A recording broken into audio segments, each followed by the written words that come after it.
Hold on. Southern Iraq, March 2003.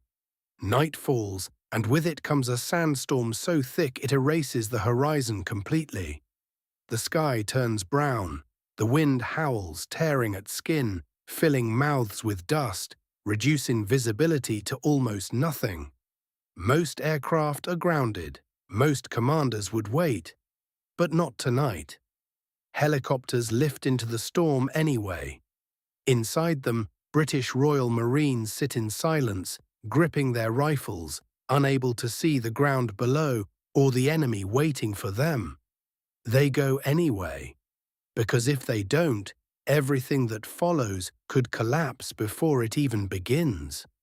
What happens next will make American generals watching from command screens stop and rethink what they believe about the British way of war.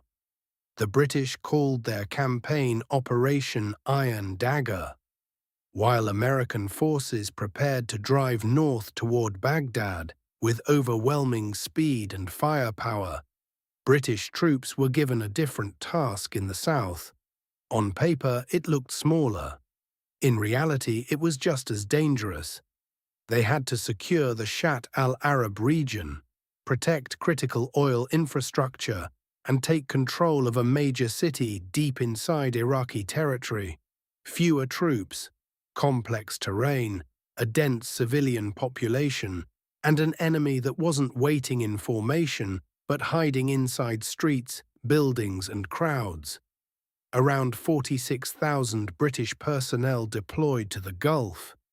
At the center was the 1st Armored Division under Major General Robin Brims, known for calm decisions under pressure. His force included the 7th Armored Brigade, the Desert Rats, with Challenger 2 tanks and Warrior fighting vehicles, and 3 Commando Brigade Royal Marines, specialists in rapid assaults. Supporting them were airborne units, engineers, artillery, and special forces operating quietly in the background. They were not the largest force in the coalition. In some areas, they weren't even the strongest. Iraqi forces in the south included regular army units, but also Fedayeen Saddam fighters and Ba'ath Party militias. Irregulars who blended into civilian populations and used cities as battlefields. Intelligence suggested British troops could be outnumbered in key areas. There was another problem. Reports warned that chemical weapons might be used. No one knew for sure, but the risk was enough. British troops crossed the border wearing full protective suits in temperatures above 38 degrees Celsius. Sweat soaked through every layer. Breathing felt restricted. Vision narrowed behind mask lenses. Every movement became harder. And still, they moved forward. The first objective lay along the Al-Faw Peninsula, controlling access to Iraq's oil exports. If Iraqi forces destroyed the pipelines and terminals, the damage would be massive. The mission was simple: land fast, secure the infrastructure, and stop any attempt to destroy it. Then the storm hit. Visibility collapsed. Aircraft struggled to stay oriented.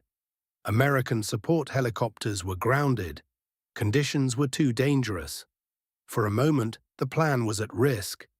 Delay meant giving the enemy time. Proceeding meant flying blind into hostile territory. The British pilots chose to fly. Sea King and Chinook helicopters lifted into the storm, navigating by instruments alone. Inside, the aircraft shook under the force of the wind. Pilots couldn't see the landing zones, only trust coordinates and training.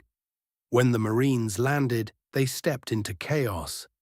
Dust filled the air, shapes appeared and vanished, sound was distorted.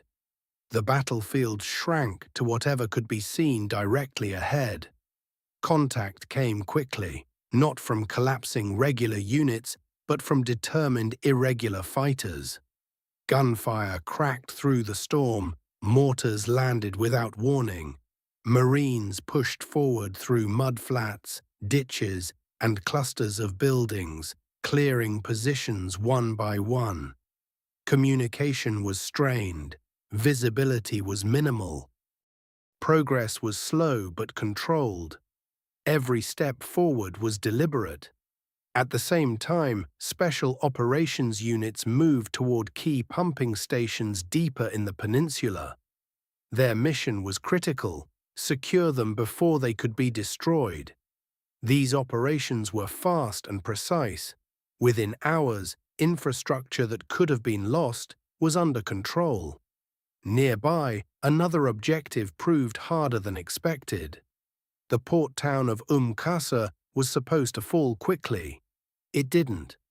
Coalition forces entered expecting light resistance and instead encountered organized defenders using narrow streets and civilian structures as cover. Movement slowed. Every block had to be cleared carefully. Rooftops, alleyways, interiors, each one posed a threat. What was meant to take hours stretched into days. From command centers in Qatar and along the front, American officers watched closely. They saw the slower pace, they saw the methodical approach, and they noticed something different. The British weren't overwhelming positions with maximum firepower. They weren't destroying entire areas to eliminate resistance. Instead, they controlled it, isolating threats, applying force carefully, advancing only when necessary. It was slower, sometimes frustratingly slow, but it reduced damage and kept the situation from spiraling out of control. The difference wasn't just tactical, it was philosophical. American doctrine emphasized speed, dominance, and shock. Hit hard, move fast, keep the enemy off balance. The British approach looked more restrained. They moved deliberately. They prioritized control over destruction. They treated the battlefield not just as ground to take, but as something that would still matter after the fighting ended. Not everyone believed it would work. As British forces pushed deeper inland, the scale of what remained became clear. Their main objective, a major city further north, was still in Iraqi hands. Intelligence suggested thousands of defenders inside, including irregular fighters operating within civilian populations. This would not be a fight in open desert. It would be fought in streets where tanks had limited space, where every building could hide a threat, and where every decision carried consequences beyond the battlefield. Before crossing into Iraq, one moment captured the mindset British forces were bringing with them. In Kuwait, Lieutenant Colonel Tim Collins gathered his soldiers and spoke to them not about destruction, but about responsibility. He told them they were going to remove a regime, not destroy a people. He reminded them that the enemy they would face had not chosen the moment of their death. He told them to be aggressive when necessary, but controlled at all times. The speech spread quickly, not because it was dramatic, but because it was different. As operations continued, British forces secured key positions, protected infrastructure, and moved steadily toward their main objective. But their pace continued to draw attention. Compared to the rapid American advance toward Baghdad, the British push looked measured, almost cautious. The question began quietly, then grew louder. Were they too slow? Were they avoiding the decisive fight? The answer was coming, because ahead of them stood a city that would force a decision, a place where patience could no longer stretch indefinitely. And when that moment came, the way the British chose to fight would not just decide the battle, but change how their closest allies understood them. The city sat ahead of them, quiet from a distance, but anything but empty. Early April 2003, southern Iraq. Heat shimmered above the streets, masking what waited inside. Thousands of fighters, irregulars, militias, men who didn't wear uniforms and didn't plan to surrender. This wasn't open desert anymore. Every window could hide a rifle. Every alley could become a kill zone. American units moving toward Baghdad were advancing fast, hitting hard, breaking resistance with speed and firepower. Many expected the same here, a direct push, a fast assault, take the city and move on. The British made a different choice. They stopped. Instead of driving straight in, Major General Robin Brims ordered his forces to hold the outskirts and build pressure slowly. Challenger 2 tanks and Warrior vehicles formed a loose ring around the city. Patrols pushed in, tested defenses, and pulled back. Small units probed entry points, identified strongholds, and mapped resistance. From the outside, it looked like hesitation. Inside the command structure, it was deliberate control. Every move had a purpose. Every contact added information. They weren't trying to take the city yet. They were trying to understand it. Where the fighters were, which neighborhoods were hostile, where weapons were stored, who controlled the streets. Information became more valuable than speed. At the same time, the pressure wasn't only military. Psychological operations began shaping the battlefield in ways that couldn't be seen. Loudspeakers broadcast messages into the city. Radio transmissions carried instructions for surrender. Leaflets spread through neighborhoods, telling civilians how to avoid the fighting. It was slow pressure, applied from all sides. Inside the city, something started to change. Civilians who had lived under control for years began testing the limits. Small acts at first, ignoring orders, avoiding checkpoints. Then more, groups gathering, voices rising. In some areas, militia control weakened, not collapsed, but cracked. British intelligence picked it up quickly. Reports started to shift. Some neighborhoods weren't as hostile as expected. Locals were talking, giving information, pointing out positions. The city wasn't unified, it was divided. And that mattered. But the pressure worked both ways. British units outside the city took constant harassment. Mortars dropped without warning. Small arms fire came from distance. At night, tension never lifted. Movement in the dark, uncertain contacts, sudden bursts of gunfire. The heat drained energy during the day. The waiting drained focus at night. This wasn't passive, it was controlled strain. Days passed, then more. From command centers in Qatar and from units positioned nearby, American officers watched closely. They saw the slower pace, they saw the methodical approach, and they started asking questions. Why wait? Why not go in and finish it? Their doctrine favored speed, hit hard, move fast, break the enemy before they can react. The British approach looked restrained, almost cautious. Some wondered if they were avoiding the fight. But there was something they couldn't ignore. The city wasn't burning. There were firefights, yes. Explosions, yes. But no widespread destruction, no collapsing districts, no uncontrolled chaos. The British weren't trying to smash the city. They were trying to take it without destroying it. And that required time. Each patrol added detail. Each contact weakened resistance. Each message broadcast into the city chipped away at the confidence of those still willing to fight. It wasn't dramatic. It wasn't fast. But it was working. Then the reports changed. Instead of organized resistance, intelligence began describing fragmentation. Fighters weren't holding positions consistently. Command structures were weakening. Some units abandoned posts at night. Others blended into civilian crowds. The cohesion that held the defense together was starting to break. At the same time, civilians became more active. Crowds formed. Local clashes broke out between residents and militia fighters. Control inside the city was slipping, not collapsing, but losing its grip. Major General Brims saw the shift.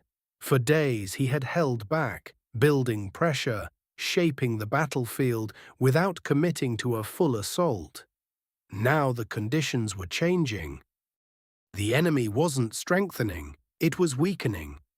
The moment was coming. But even then, the decision wasn't rushed. Instead of launching a full attack immediately, British forces increased pressure step by step. Patrols pushed deeper, armored units advanced further into the outskirts. Artillery targeted known positions with precision. The goal wasn't to shock the enemy, it was to destabilize what remained. Inside the city, the effect built over time. Fighters who expected a sudden assault were dealing with constant pressure they couldn't predict. There was no single moment to prepare for, no clear defensive line, just continuous strain. Then came the decision. The city would be taken, but not by slowly clearing every street from the outside in. Instead, British commanders chose to strike at the center. Armored columns would push directly toward key points. Government buildings, command centers, symbolic targets. Speed would be applied not everywhere, but where it mattered most. Resistance would be bypassed where possible. The structure holding the defense together would be broken from the inside. When the order came, units moved fast. Challenger 2 tanks rolled forward, supported by infantry in warrior vehicles. Entry routes had already been studied. Movement wasn't guesswork, it was built on days of reconnaissance. As they entered the city, resistance came immediately. Rocket-propelled grenades fired from buildings, small arms from alleyways, fighters trying to slow the advance wherever they could. But something had changed. The resistance wasn't coordinated. It came in fragments, small groups fighting hard, but without connection to each other. No unified defense, no stable command. British forces didn't stop. Instead of engaging every threat, they pushed forward, leaving follow-on units to deal with bypassed resistance. The objective wasn't to fight every enemy.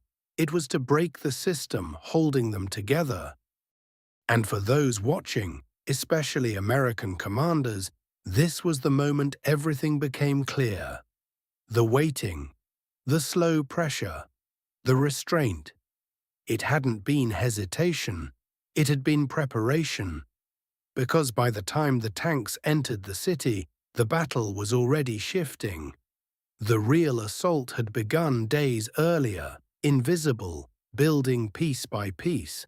And now, as British forces pushed deeper toward the center, it became clear that the collapse wasn't a question of if, but when. By the time British armored columns pushed into the city, the battle had already changed shape. It was no longer a question of whether resistance existed, but whether it could still hold together. Southern Iraq, mid-April 2003. Heat pressed down on the streets, turning asphalt into shimmering waves. Smoke from scattered firefights hung between buildings. And inside that maze of concrete and dust, British forces began the final phase of the operation. Challenger 2 tanks from the 7th Armoured Brigade rolled forward in tight coordination with warrior infantry vehicles. This wasn't a blind push anymore. Every route had been studied during the days of probing patrols. Every major intersection had been mapped. Entry points into the city had been identified, tested and refined. Now those same paths became the arteries of the assault. The objective was not to fight everywhere at once. It was to move fast enough and precisely enough to collapse the enemy's ability to react as a system. The first resistance came immediately. Rocket-propelled grenades fired from upper floors, small arms bursts from alleyways, fighters moving in and out of cover without uniforms or insignia. Some positions were well prepared, others improvised in the chaos of war. But none of them were coordinated at scale anymore. That was the difference. Weeks earlier, this would have been a unified defense. Now it was fragments, isolated pockets fighting their own battles while the city itself slipped out of control. British infantry moved in close support of armor, clearing buildings room by room where necessary, but more often bypassing strongpoints that had already been identified as containable. Follow-on units would deal with those. The priority was forward movement. Not speed for its own sake, but momentum that the enemy could not reorganize against. Each block taken widened the gap between remaining defenders. Each intersection secured made communication harder for those still fighting. Inside the city, panic began to spread in uneven waves. In some neighborhoods, militia fighters still held firm, trying to establish defensive lines. In others, those same fighters were disappearing into civilian clothing, melting into crowds, abandoning positions that could no longer be held. The structure that had once held the defense together was breaking apart under sustained pressure that never came as a single blow, but as continuous, unavoidable strain. At the same time, civilian dynamics shifted quickly. For years, control in the city had been enforced through fear and surveillance. Now that control was weakening, the population began to move, not as a single uprising, but as scattered reactions, some openly resisting militia presence, others simply trying to survive the shifting lines of control. British intelligence reports began to reflect the change in tone. What had once been described as organized resistance was now fragmented, inconsistent, unreliable. From outside the city, American observers watched the operation unfold with growing focus. They had expected either a rapid assault or a prolonged urban siege. What they were seeing was something different. A controlled penetration. Pressure applied in layers. Not destruction, but disruption. The British weren't trying to erase the city's defensive capacity. They were dismantling it piece by piece while preserving as much of the urban structure as possible. It was slower in appearance, but more efficient in outcome.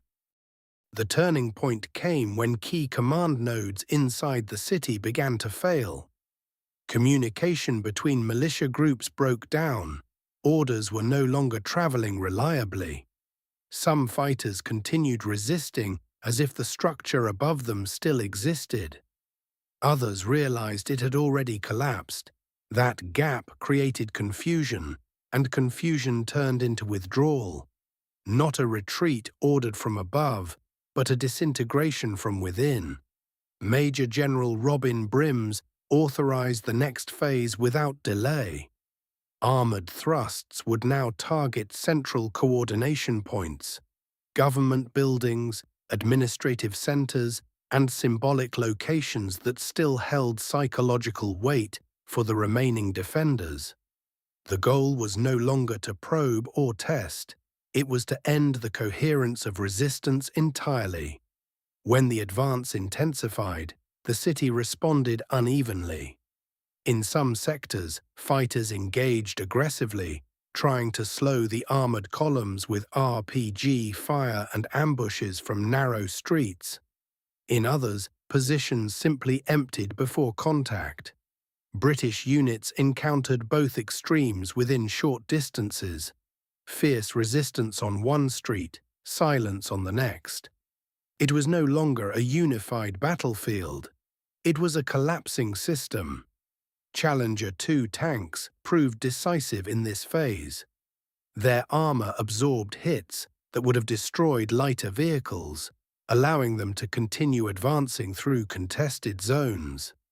Infantry riding in warriors dismounted under fire when necessary, clearing buildings and securing intersections that threatened the armored push. But the pattern remained consistent: engage only where required, bypass where possible, maintain forward pressure at all times. Within hours, the center of the city began to lose coherence entirely. What remained of organized resistance could no longer coordinate across districts. Local commanders acted independently, and those actions increasingly contradicted each other. Some attempted last stands, others abandoned positions entirely. The effect was cumulative, not a single decisive collapse, but a steady unraveling that accelerated as British forces pushed deeper. By late afternoon, key areas of the city were effectively split. Communication between remaining resistance pockets was unreliable. Movement between them was dangerous and often impossible. British forces had achieved something that conventional heavy bombardment might have accomplished faster, but at a far greater cost. They had broken the city's ability to function as a unified defensive space without destroying it outright. And then the psychological shift began. Fighters who had held positions for days or weeks started to withdraw, not because they had been physically overrun, but because the structure supporting their resistance was gone. There was no longer a clear front line, no reliable command chain, no sense that holding a position would change the outcome. The battle had shifted from resistance to survival. As evening approached, British armored units reached deeper into the urban core. Smoke rose from scattered engagements, but the intensity was fading in key sectors. What had begun as a heavily defended city was turning into a patchwork of isolated clashes. The momentum was no longer contested in any meaningful way. From command centers and observation points, the conclusion became unavoidable. The strategy had worked, not through overwhelming force at a single moment, but through sustained pressure that broke coordination over time. The city had not been taken in one strike. It had been dismantled layer by layer until resistance could no longer hold itself together. And as night fell over southern Iraq, the final phase was already beginning.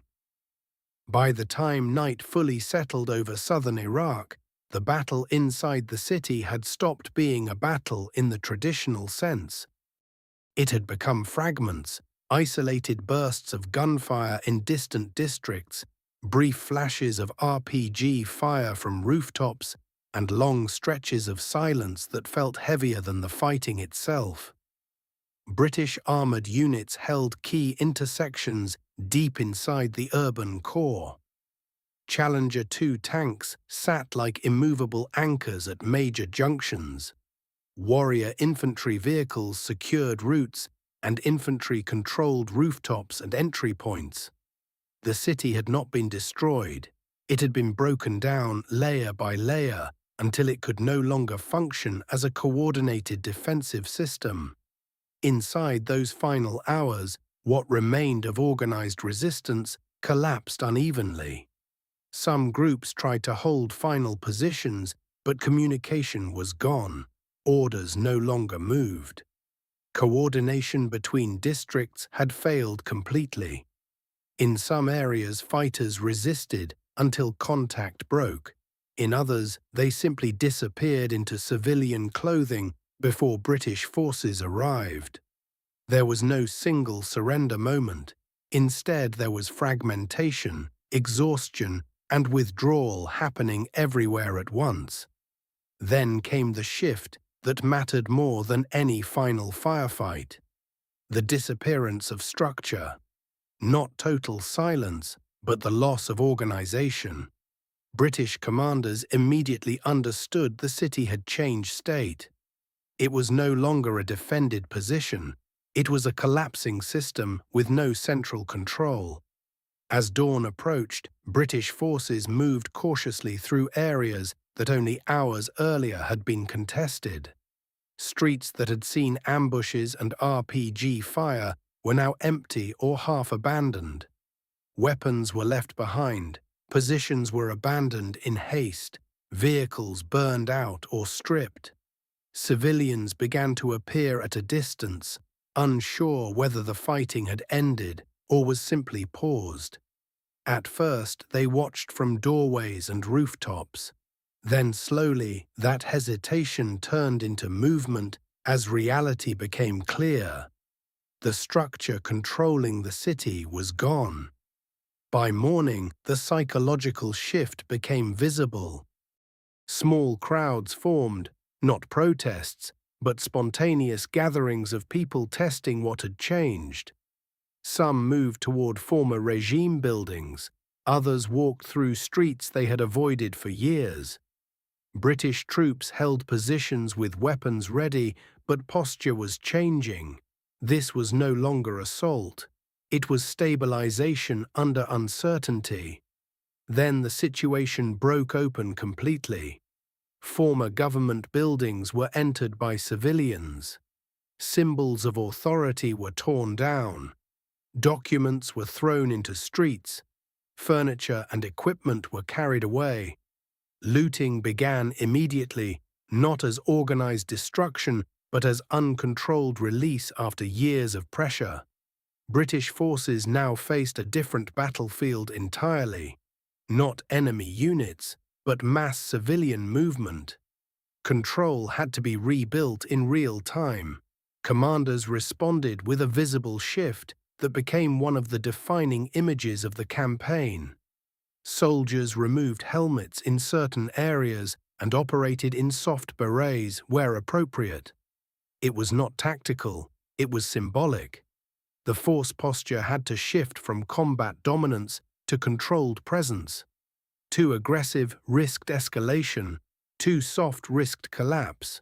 The balance was constant and fragile.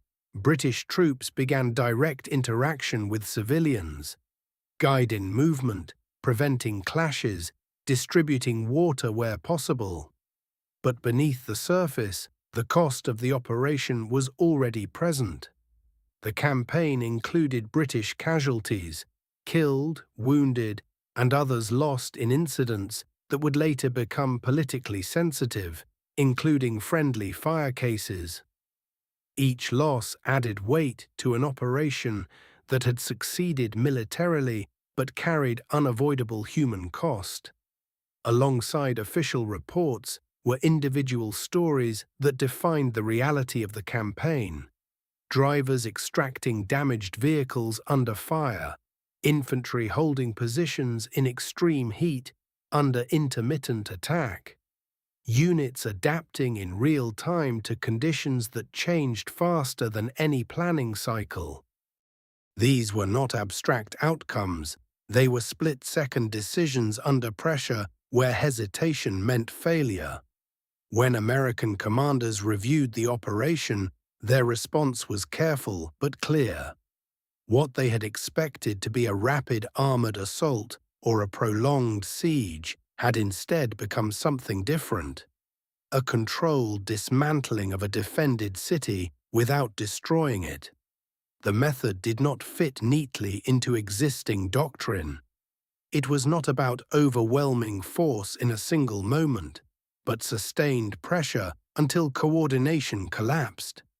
In the weeks that followed, consequences became clearer.